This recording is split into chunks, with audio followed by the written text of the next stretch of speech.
Israel said it would attack Iran, and it did.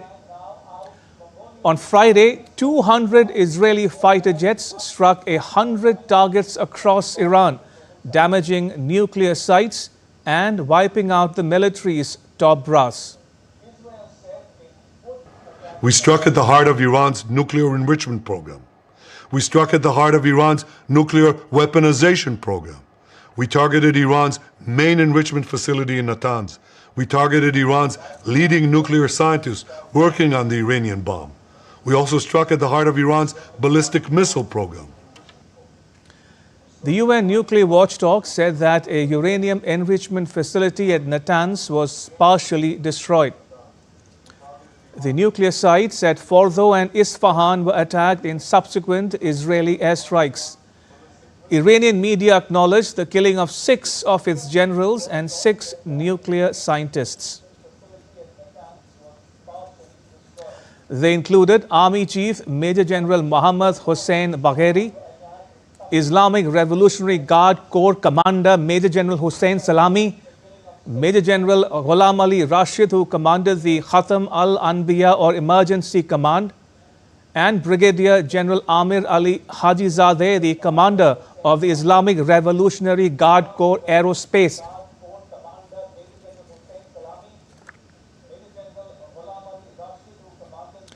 Iran's Supreme Leader Ayatollah Ali Khamenei vowed that Israel will be severely punished. A presenter on Iranian state-run TV read out Khamenei's statement.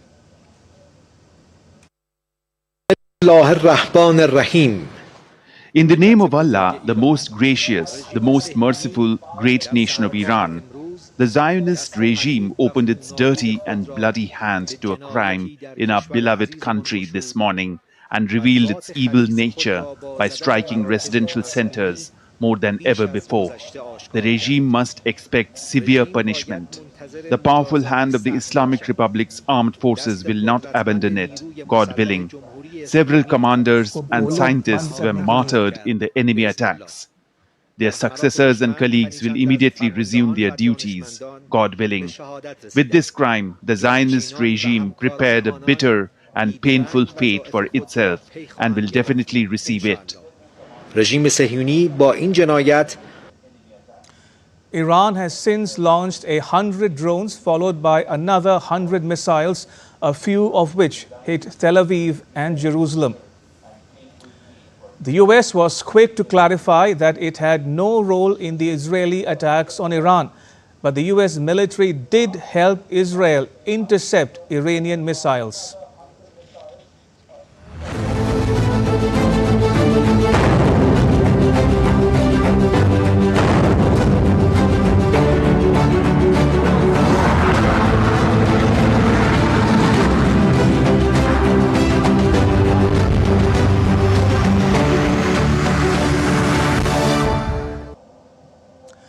The Israeli military operation, codenamed Rising Lion, marked a dramatic escalation in its long simmering conflict with Iran.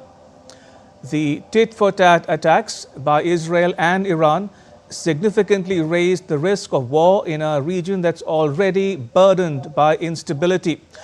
With both sides threatening further action, the fears of a wider regional conflict have only risen.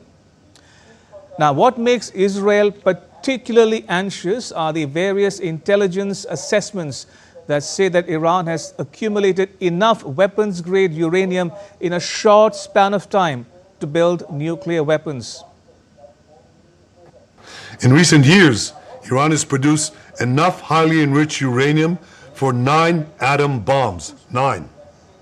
In recent months, Iran has taken steps that it has never taken before. Steps to weaponize this enriched uranium. And if not stopped, Iran could produce a nuclear weapon in a very short time. It could be a year, it could be within a few months, less than a year. This is a clear and present danger to Israel's very survival. Iran maintains that its nuclear program is peaceful and that it has no plans to develop a nuclear weapon. But the UN nuclear watchdog reported that Iran's stockpile of enriched uranium has grown large enough to produce multiple bombs if further enriched. The UN nuclear watchdog has since approved a resolution declaring that Iran is not complying with its commitment to international nuclear safeguards. This raises the prospect of reporting Iran to the UN Security Council. Unless Iran clinches a deal with the US, it could face what is known as the snapback, reimposition of all UN sanctions that were lifted when the Iran nuclear deal was agreed upon in 2015. The US and its European allies, namely the UK, France and Germany, have time until 18th October because that's the date when the 2015 Iran nuclear deal is set to expire. Now, Netanyahu has said that the Israeli strikes on Iran will continue for as long as necessary. So, the question is, how will Iran respond? Iran has warned of more retaliatory measures, but it has not specified what those countermeasures could be. It could possibly include the following: an attack on Israel on a bigger scale and size than the April and October 2024 missile attacks, an attack on shipping in the region, disruption of oil and other supply lines, an attack on US bases in the region as well. God willing, it won't come to that, and the talks will yield results. But if they don't, and conflict is imposed on us, the enemy's losses will undoubtedly be greater than ours. In that case, America will have to leave the region because all its bases are within our reach. We have access to them, and without hesitation, we will target all of them in the host countries. Iran could also impose further restrictions on UN nuclear inspectors, increase the speed of its uranium enrichment program, or all of the above. It could also again possibly withdraw from the Nuclear Non-Proliferation Treaty. Now, the NPT does not permit the development of nuclear weapons. Iran became one of the original signatories of the NPT when it entered into force in 1970. There's a precedent of an NPT signatory quitting the agreement. North Korea, for instance, joined the NPT in 1985 as a non-nuclear weapon state, but withdrew from the treaty in 2003. In 2005, North Korea admitted to having nuclear weapons, and it conducted its first nuclear test a year later in 2006. So, Iran could follow suit if it chooses to go down that path. But there's a hitch. Iran's Supreme Leader Khamenei has issued a fatwa against nuclear weapons more than 2 decades ago. A fatwa is a decree, ruling or interpretation on a point of Islamic law. So, will Khamenei rescind his fatwa? We'd asked this question on this show in November 2024. So the question is, what is holding Tehran back? Strangely, it's not Israel or the US. It's also not the fear of reprisals from the West or the harm that more economic sanctions will cause to the Iranian economy. It's actually its own supreme leader, Ayatollah Ali Khamenei. Since then, the rhetoric in Tehran has only grown more strident.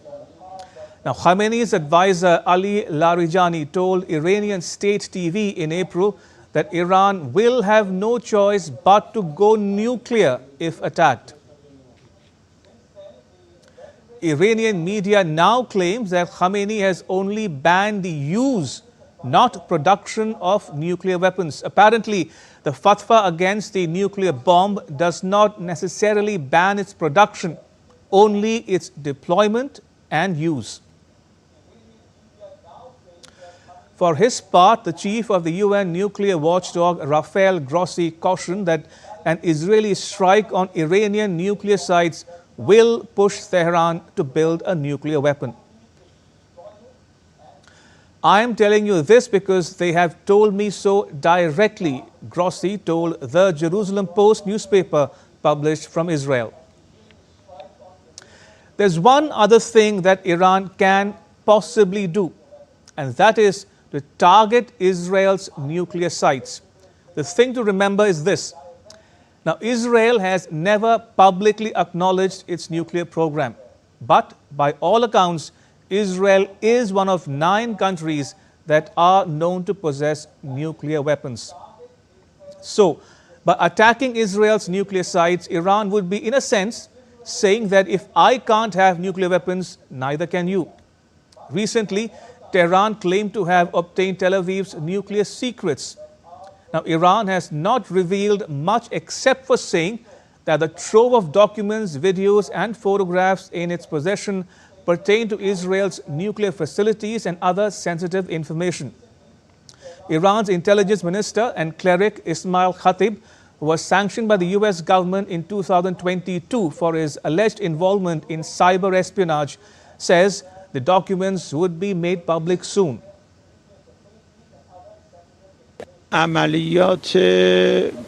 A comprehensive and complex operation was planned in this direction, which initially began with infiltration and attraction of resources, and this access to resources increased, making it possible that today, by God's grace, we are witnessing this important treasure. The complete nuclear documents have been obtained and transferred to Iran, and there are other documents related to connections with America, Europe, other countries, and intelligence documents that contribute to the country's strategic power. Iranian state media identified 2 Israeli citizens, Roy Mizrahi and Almog Atias, as the operatives allegedly responsible for gathering and passing this information to Iranian agents. The IRIB news agency announced, quoting informed sources, that the Iranian intelligence service has obtained a large amount of strategic and sensitive information and documents of the Zionist regime, including thousands of documents related to the regime's nuclear projects and facilities. The Shin Bet and the Israeli police announced in a statement 17 days ago that they had arrested Roy Mizrahi and Almog Atias, both 24, from the city of Nesher in the northern occupied territories, on the suspicion of collaborating with Iran. The arrest, if related to the recent case, came after the documents were taken out of the occupied territories. The arrest, if related to the recent case, came out of the documents were taken out of the occupied territories. Tehran Times newspaper says that the documents reveal the locations of Israel's nuclear sites. Interestingly, the report made no bones about Tehran's intention to retaliate by hitting Israeli nuclear facilities. It quoted Iran's Supreme National Security Council as saying that these sites would be attacked in response to any Israeli strike on Iran's nuclear infrastructure. The chief of the UN nuclear watchdog said that the information Iran claims to have seized seemed to refer to Israel's Sorek Nuclear Research Center. Now, Sorek is located 20 kilometers south of Tel Aviv. It was established in 1958. The IAEA regularly inspects the Sorek research facility, but it does not have access to other strategic parts of Israel's nuclear program, such as the nuclear facility at Dimona, which is believed to provide the fuel for Israel's undeclared nuclear weapons program. If proven true, Iran's covert operation would be a possible retaliation to Israel infiltrating a secure archive in Tehran in 2018 and extracting documents detailing Iran's nuclear weapons program. Remember, Israel had spirited out what Prime Minister Benjamin Netanyahu described as half a ton of documents related to Iran's program. The Israeli announcement came just before Trump, in his first term, unilaterally withdrew the US from the Iran nuclear deal. Clearly, the last word has not been said on overt and covert operations that Iran and Israel have waged against each other for years now. In closing, I want to ask you a question. Do you know which country was the first to attack another country's nuclear facility? Take a guess. It was Iran. In 1980, Iran conducted an operation codenamed Scorched Sword to attack a nuclear reactor in Iraq. It was also the first instance of a preemptive attack on a reactor to prevent the development of a nuclear bomb. Ironically, Iran and Israel were on the same side of the divide. Iraq was their common enemy at the time. Iraq had claimed the French-built reactor was being built strictly for civilian purposes. While some experts before and after the strikes backed up this view, both the Israelis and Iranians believe that Iraq was clandestinely committed to developing nuclear weapons and starting to take steps in that direction. As it turned out, Israel launched Operation Opera a few months later in June 1981 to completely destroy the same nuclear reactor in Iraq. So history comes full circle. Only this time it is Iran that is defending its nuclear program from Israel. By the way, just so you know, Israel planned to attack Pakistan's nuclear program in 1982. The history of the Indian subcontinent would have been vastly different had the Israeli plan carried through. Don't you think so? Tell us what you think. We'd love to hear from you.